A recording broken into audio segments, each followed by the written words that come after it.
awara thla veyan kong siam hi hei ka kong chen ka kutin ka khok ka ni tu na khan mo al kadra le he mi lung thil te reu te po hi hei al kadra mel mu turom lo reng ani henga po hian mo voinogas ni som pasari kumsak ni som ni panga pathian ni hian tunlai zo fa te social media platform sang lar tak mai mizo youtuber lar pu wanlal piangan mizoram chaklak na kong pui poi mo silchar kong pui siam mek that tok lo zia a pholan chungchanga ngai dani nang lo tak tak om mek a thenin kong pui siam hlim ati chia dananga hem thei man thei zel tan tir thei le tla kani anti lain a thenin ramta na thil thalo le tlo a pho chuana ania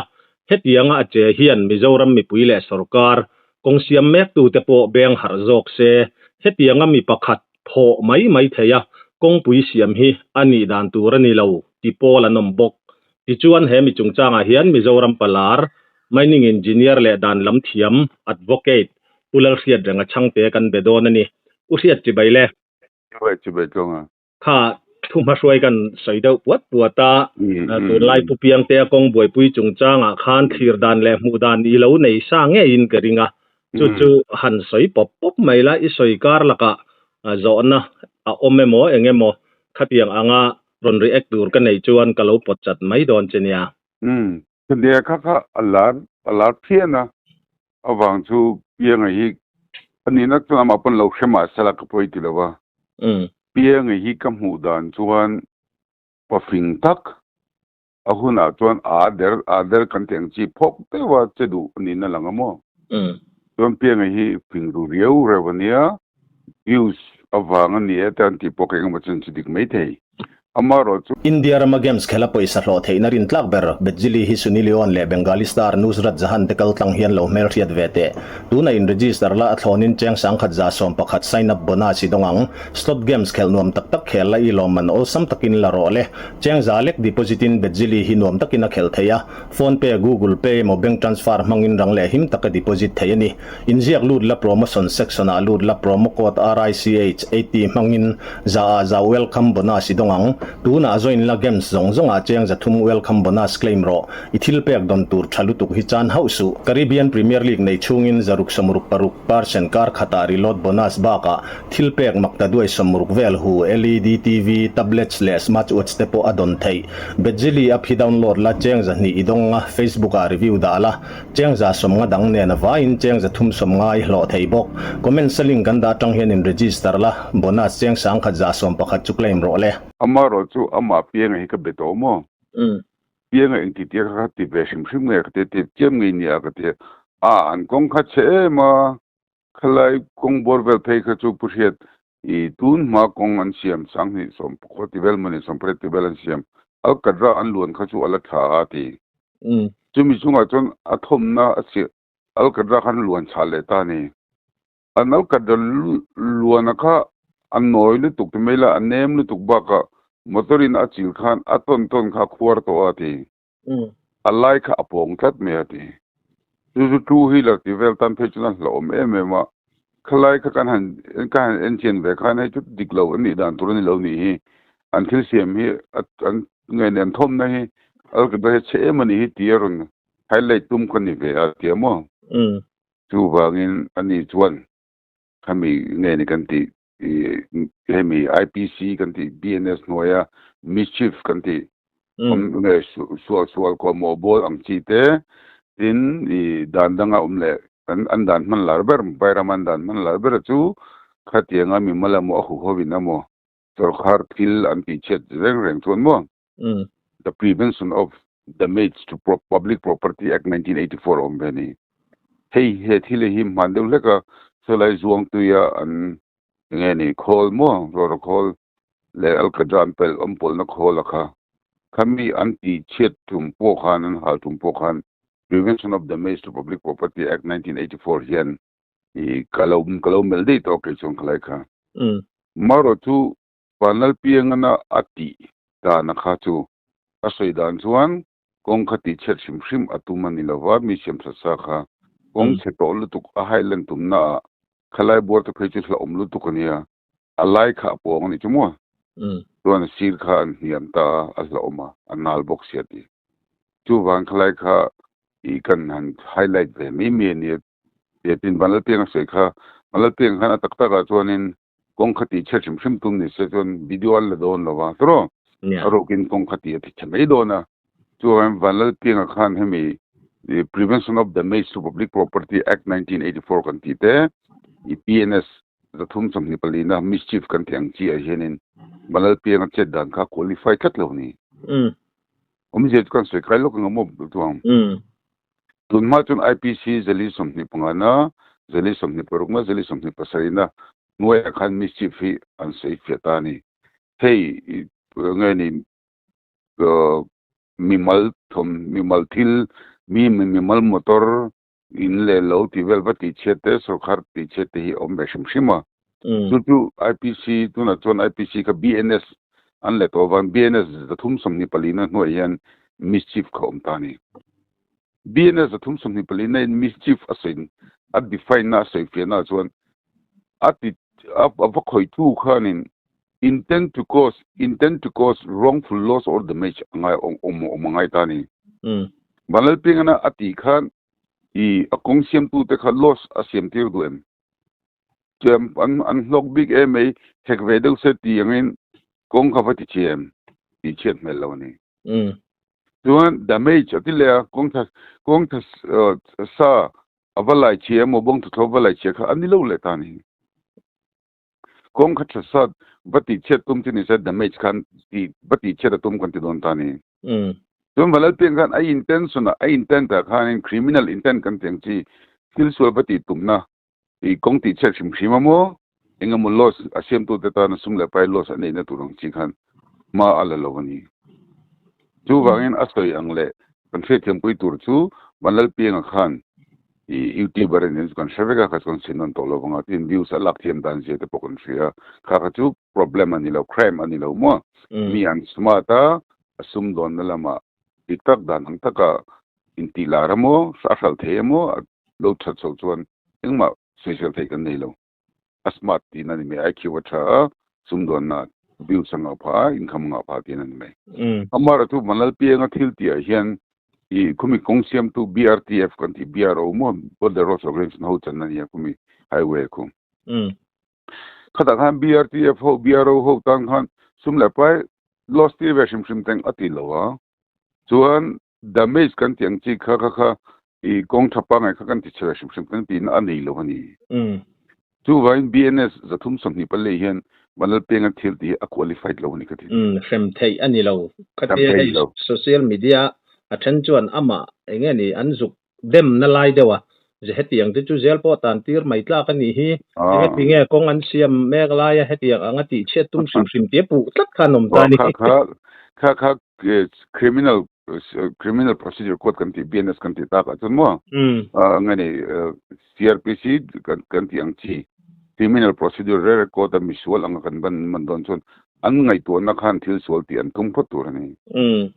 Banal piang hian angai to na thil sol ti atum lawa mi puiten he na an kong siam chiat je ti khalang ti ratum ve ni tu wan banal piang intent hi public awareness atanga kong siam that zo ni tu wain intention hi athathung ani kan ti puita ni ke chon mo tu wain banal piang hi ami malin kan ngi ve sim ani chuan udang ni sela kan lo rak ve me thea ma se technically chuan BNS zathum samni palina mischief omdang kholo mi vati buai mi thil ti vati chiang hena buk theilo ko titani in BNS zathum samni palin hen asoi le chumo until ti che da ka sing ni man amo cheng nuai khat inkar ani chuan kumni lungin tan theina ani veni ma se nuai khat ai tam ton kumma thing pon lungin tan thein to sei vereng maro chu tai ta ken banal piang hianin I intend ka ani criminal intent ka nei tlat lo ani mo you van BNS C24 hi aman thailo ni sakani tuan kha IPC kan tin BNS lo ni ta khani ta ni tuan ko sen kha bayra ma tele mun dang dang chuan ni party thila wang the Mizoram po history ching khamo tu party mo chuan khoilai mo buman lo ti po khani lailon te office te eng mo mi motor te pon lo halan lo ti che sakhin ani khang ka thlan thina wang khan the Prevention of Damage to Public Property Act 1984 siam ani mo khata po khan asoi le chu elaim boi thak de mai chu khata khan lo buk le don tai la ka thini banal piang hi lo buk ram du tai la buk tum sam tai la Prevention of Damage to Public Property Act pan kang sarkar bungrua le thil ti chet ben na tur dan oma 1984 tu ta chuan kin aron sui le tani khami anga hang khata buk thei tur chuan mo until ti chet khanin sarkar malak na kal zel antina i ice cream siam na ni sela sarkar ice cream siam akha ati boi turani production ka duan ice cream siam na kha marketing mamko mifko marketing akha distribution akha ati boi turani ati letani duan tu lo le element ang to supply of essential services tui mipuin kan don na te light current ka te mo power te energy te oil te le thil dang ho kha kan thil don kha panel penga thil te bang khan effect turani titani song sang nei po chuan balal pengan khulaya pitni khanlek borvela pong lai nal box til hom box si lai borvela kha ani na turang taka thale le minan mang thale le pati boy avati boy ne kan ngai tlatani pon tu na ka soyang chi khan mi pui nun phung pa ngai kha effect lat lo Temen. Panel penga po awang khan traffic te jam ta sela motor te low accident phata sela ta khan banal penga kha aliable ati di maso banal penga kha ati fitni fitum vela mo alkadra pandeu an khok awang khan heng public services ho kha ati boi tlat lo le lam zong ngai tu chuan kong siam chiat zia mi pui le thu nei tu te hmuwa khatia pho langam khopa ram le nam ahmangai na lai ate po khazuk mu thiam pui du tan chon khatiang zong po hana ngai thei ome a choi moi na no widom tlak te ning em ti zong lam zong pon tro tum pan ye po mi pakhat ko men na ka thang mo he pa mol je hi tu tia ngoi ro moli tiringo ta banal pieng anga hoisen tur chuanin le sarkar na son na tur sarkar ti har du tur chuanin mol fet tho chai hi ngai sin ka tia awang chu kenis kan ram le nam mai na konga kan polai tlang lu tu ka ro tu wangin banal pieng ka tu nei seng che kan ati na chan kha I Mizoram sarkar moti har adua public ti har adu tuan mitam tak chuan pusiat in boi pui ho mai ti khan sela kan thlang le mai don lam kum nuwa ka san kan so men ta kan ti mai me tu wangin sarkari in thanringot kan tu pui tur ni lawa kan sarkar ke eng party poni sela sarkar khaldik tu ramle nom be tu kan ni ton sarkar khaldik ka eng dan mangina mo eng formula mangina mo kan ti hara kan khaldik ngai ta tung ko nga chon wanal piang he tho lok le tat mi ni tu hang ke chon in wanal piang ka amol tu kati theilo alai khat ni e ko ka ngai tu na lo omania piang te khan khatiang khan ti lo ta sela voinia hian mi pui hian khatiang taka thalawani ti kha kan mu kherang em ti po khangai tu tham taka ni dro ni tu na po ka ti ke ma kan se kai lo ko ngamo pulal thon hola kan beitum khan pulal thon hola Kolkata in Germany building khadeu ni ka katan ingma efegom nei nem Mizoram puitam bertan nei nem etiang ai tom be chuan amar chunga tinge karon be ka ti chuan pulal thon hola khan sang ni le som pariat election nelo sang ni som pathum election a khan I affidavit ajiak lang lowa khumi Kolkata ram nei kha in hun nei kha mase alom nei dei to chia chu wangin pulal thon hola ni mo kan MLA rol ram khoi tum ho rol khan ziak mebin written in court ziak mebin mi pui dot an fil kha fulve mo mi pui dot an fil tur ni lo tu ma hian katia affidavit kha karon challenge tani taka mitam tak sun over min tia congress ho pe pu do ma akati pu hola fans le congress ho ru ho min ti fe kolom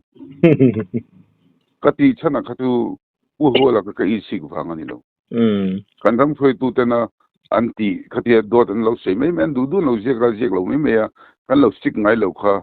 election dona until je ngani candidate ho wina until je khan alo boi noi thin ta ni ani na ta ka chon sang ni som pathum khan pu ho la chau kha je dik lo ani lo za som ko nan je dik lo chon sang ni le som pare ka hin thang le ta tro ta chon candidate ho zong khan advocate an roya uluk de ban je ka sin an je dik ta le ta lo tu dang ni sela mai chon ma son na kan ni ta ni tu wangin tu tiang che chon ban la tiang hian when we are social activism mo social activism atia hian umjian nei thei zongin support ila kan ti pei velo ni pon min man lak na kha kan tan kan chei thleng kha effect ani lem lo chuan I support ko ni chung khalai kha usiat ni e video kan huang khan khatianga mishing mi pakhatina alkadra luan man ruwa man le man lo kha chu thu san ni ta se ma se e kan han mu china kha chuan mishing pakhatina han pho mai thei mishing chen don mo khatiang ang alkadra luan kong pui siam kha tam tak chuan pho kan tum miu chon thei mai thei han ti te po om thei ania ani dan tur ani rengem alo la char man lo deuh nge nianga aizol le zoram mun danga kong pui siam te hi khatiang khan ti la kan phok thei angem ti te kha zo na om thei om je chu kan pho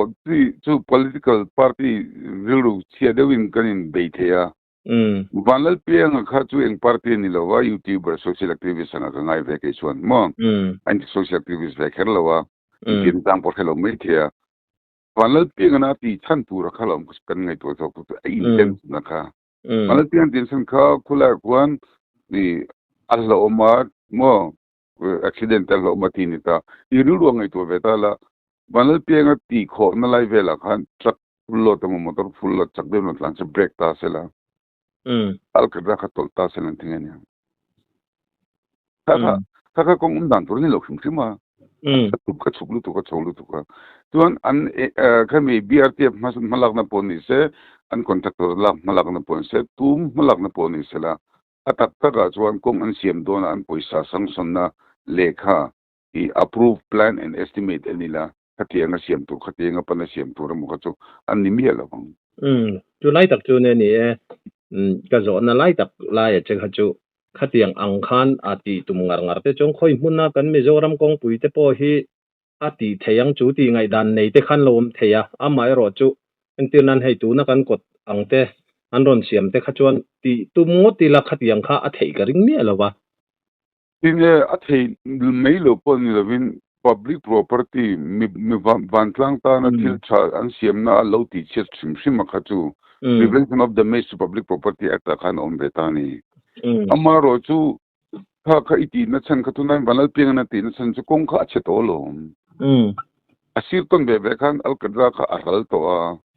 ama de kong al kadra kha alang to so alai motor kha lo la khan al kadra labang kha pong ta chu chuan ta na ti lo ma tu la tan pe cha atin al zol ta atil lo me ma khata banal ping an zir chiang vele an phok vela kha an siam dan he fulo ni ngai ni left side le right side a belam la ding lama ral me tur siam chu ni lo ni ar je lo ngot me I kong kan siam le ni chuan thadewin ral me lo turin uluk dewin siam uti ngai tu na ai intent kha public interest de ni bantang khotlang ta ram le nam ta na thana tur ta na ti de zo khni enga ngai chu kan ti be pe lo ni chuan chu pa chuan kulaya fit ni khabel I alka japan deu apho wang khan engel kan nitin khosak ati boyen office kala ti boyem ni la kilai vela khan mo mi jin turte ti mi dam local turte ti boyem ti kha zona om ta ni chu vain banal pianga kha ati peilo am tu ka se kha ti ra pianga chon min ei longa tla thong keringa pianga chu ka mu danin ba bondeu abon ru khiu nei oma mo I za pa ni lawa mi aza lo khim chun ani mi lo I poi za de mi ron bethin I ka advice vetin avangin amor tu ahuna tuan alu lula uan thon nen akopat fekemem a kong che te po sem mine nan zu jen bel kha tunge ti pe dang oma enge kha itan le katan puina kong chian zu so ni ve mi a tro kong chian ji วิตากันนี่มั้งตัววางอินเอาปันไลอะไงนี่เตียก็กันตัลเวลังคันเสียมไม่เช่นนู้นนังคันสุดตัลเวลเนี่ยจู่ๆอาจนัดจิขัดอันนี้ตานเนี่ยมีป้าไงตานชนดินนี่โจรมาเพื่อจะมีป้าไงกันที่เองมาเสียดูโลเบย์ปนี่มาเสียโชคดูโลคีร์เวลนี่ไม่กันเนี่ยมาร์สมิโจรมาพลายเดวารมเลนน้ำกันเวกันที่กันคีร์ไม่เห็นมีโชคสวรรค์ห่วงเท่าตานี่เขาเวลเกิดนัชนันเสียจูมีโชคสวรรค์วังนิงดลวินมีชาเต็นฮิลสวอลอันพอดโลวังนี่ตานี่ไล่แต่เขาเพียงอ่ะจุกจูหลักฐานให้อดันส่งปัญหาที่โดนไตละอันที่โดนไตละ BNS ที่จะทุ่มสมนิปลีในนั้นบุกไทยเมลแล้วว่าตัว Prevention of Damage Public Property Act Section 32อินบุกไทยบอกสิแล้วว่าตัวบางเพียงอ่ะชวนเพียงอ่ะสุกที่เลยว่าเฮ้แต่เทนโซล่ะเฮ้แต่เซลสุกุงอมันเนี่ยติตาละส้มไตละติไปกันช่วงเรามีจำของชิมที่มัวพอมอติงเราขัดตุ้มบิ๊กจงละพงตรอนี่ตัววางเงินตัววันข้าจุจุเพียงไงจุกจันกักโซกมัวทิลปักขัดวันตองกรุ๊ปวยเมียพอเฮียน Vigilance and Monitoring Subcommittee อมินจุตาจวนไอ้ Chairman ผู้ละมวนผู้ยาเฮาเฮียนมาสอนนั่นนะทอสังอะค่ะไอ้หันเสียเวที่นั่นเนี่ยกัน Chairman ที่อปางอะไรงะเงี้ยอันนี้เฮอาเฮาเฮียนคอนกรีตบันนั้นเราพุ่นซาเตซีเมนต์มังกงปุยันเสียมแต่พออัดถัดเลถัดเรานั่นคันอัดถากันดูวางคันถืออย่างมังแต่คันกันหันชุดเวลปั๊บเราเท่หรอวะข้าอัดถาก็จะชุนเชียดเทป้อนี่จวงหรอวะอัดถัดเราไว้รอจุเราขกใช่ไหมตาจุดเตียงอ่ะจะจวนให้ข้อสั่งอ่ะจะพอมาหลังนะอมหูตูรอมเจ้าจะวินกเสียถ้าดูหน้าวางอ่ะมาหลังนะก็จวนดันบ่เชียดอะค่ะอมเราเซมเทอันนี้คันเราที่อังเดียวคันอังไงติดรอnoก็เสียตุนักขันอินปปิกหมดดีนะเสียชกตานี่สุรคารมาลักนะอันกงเสียมาหมดบิลดิ้งเสียมาหมดค่ะอีอัฐาเลทะเลาเวไม่อินทานที่ดานเสียมตัวนี้ช่วงละวะThe PM ruling party worker เขาเนี่ยทาลมก็อันน่าเบรทัดตัวอันเตียงจีโปอักลตัวนี้ช่วงเราสุรคารมาแรงจูอันป่วยสวยชวนนะเจ้งหน่วยจานสวยชวนนะ plan and estimate approve plan estimating อันทีเอ็มที่เราเว้นที่ใครเนี่ยนั่งไงเห็นเราตัวทานที่บวงปุ่นทานที่โดนเราว่าสัตย์สิบินทานเราที่เราได้เทกิจมินทานที่เราเทมารู้ตักให้เงี้ยทานเรากันที่ตัวงั้นเสียดันเลยเสียดสังเกตเสียดันเลยรู้ว่าใส่เราเสียดันนั่งได้โดนนี่ตัววาง association ฮิสาบโมวันละเพียงฮิสาบโมนี่เราวินสุรการมาลักนัดเจงขัดโพเซงโดนเสละ administrative approval ง่ายจะมีตัวจำ plan and estimate เสียมพอตากองเสียมดันตัวซีเมนต์จอดันตัว appropriation โมรถดันอมเฟกตานี่ทุกวันข้างอันที่ที่เราเว้นที่อินเอ็นดิกเทนตูรินเทนโซเวเมมีโฮเทลมีจอมหุ่นดังตัวนับสุรการเลยเวเมนทอนันไซน์เลยตัวตานี่อันก็ลังคอนแทคเตอร์วิลเอาตัลสักงาถึงปีที่ไหนเปงาลมตะกันชาลมอันที่โฮตูอันนี้เรา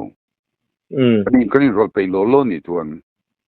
plan and estimate ข้าก็ปีนี่เวฟัร์ตูรันนี่ใช่ไหม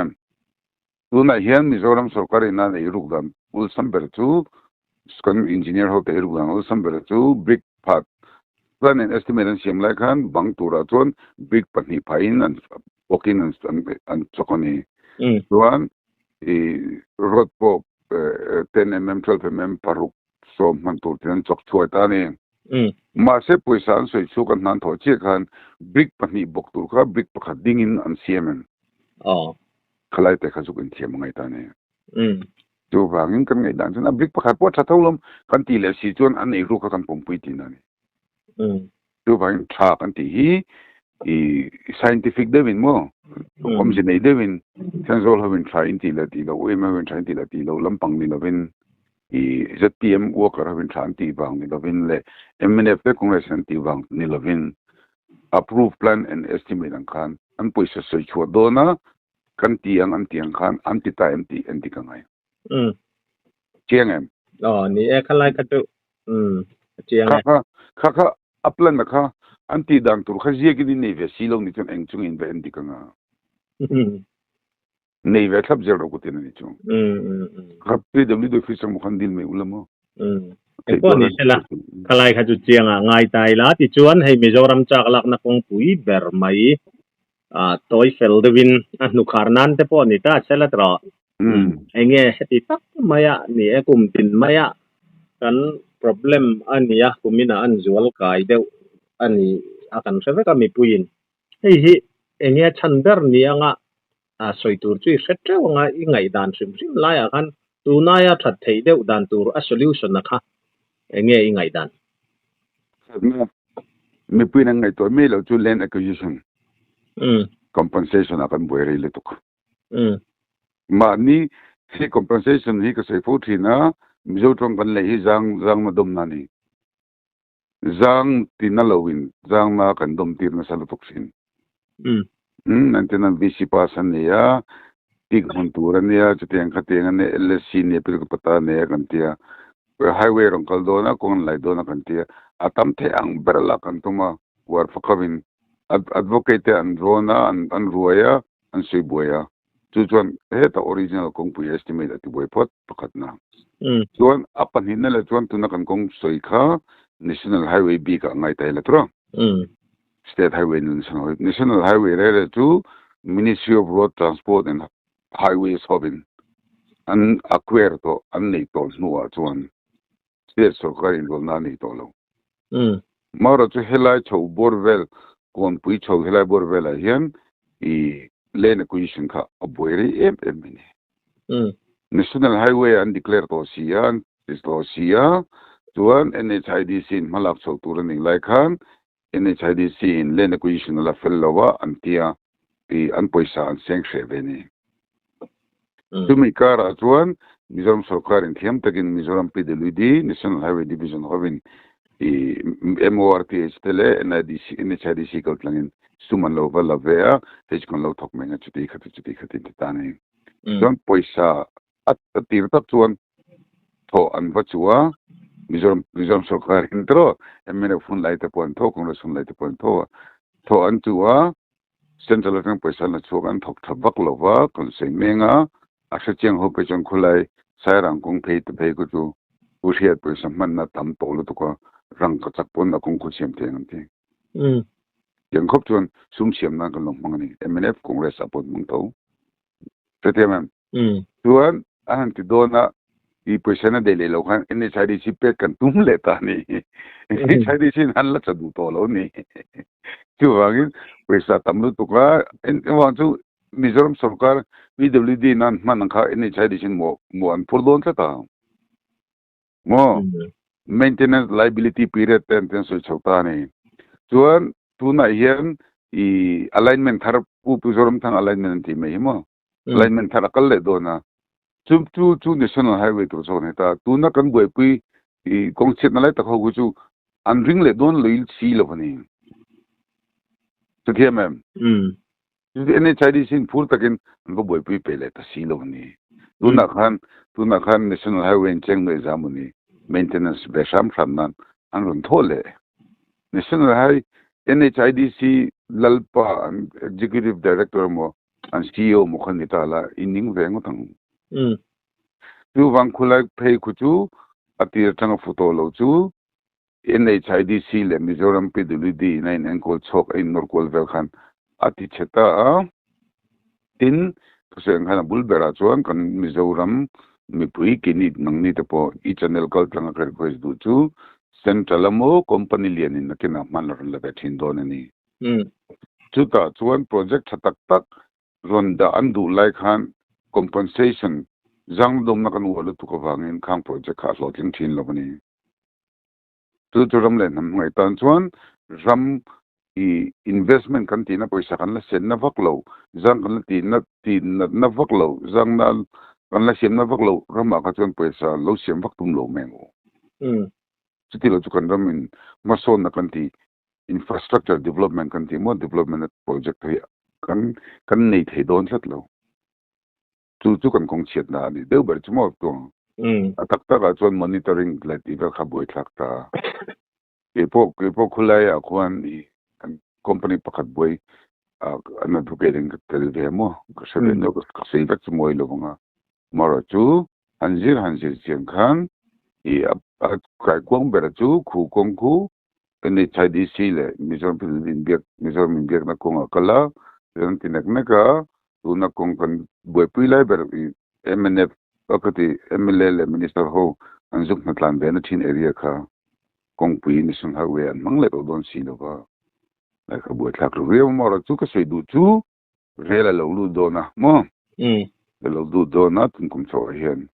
na ku ma chuan wai hu thu to don lo shim to ka nga ya